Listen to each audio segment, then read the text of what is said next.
আয়াত ২৪ قال لقد ظلمك بسؤال نعجتك إلى نعاجه وإن كثيرا من الخلطاء ليبغي بعدهم على بعد إلا الذين آمنوا وعملوا الصالحات وقليل ما هم وظن داود أنما فتناه فاستغفر ربه وخر راكعا وأناب অনুবাদ দাউদ বললেন, তোমার ভেড়িটিকে তার ভেড়িগুলোর সঙ্গে যুক্ত করার দাবি করে সে তোমার প্রতি জুলুম করেছে, আর শরিকদের অনেকে একে অন্যের উপর তো সীমা লঙ্ঘন করে থাকে, করে না শুধু যারা ঈমান আনে এবং সৎ কাজ করে, আর তারা সংখ্যায়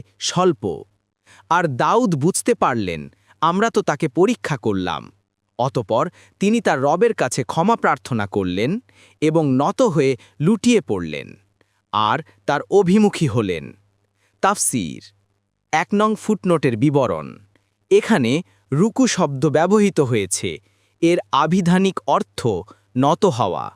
অধিকাংশ তাফসীরবিদের মতে এখানে সাজদা বোঝানো হয়েছে।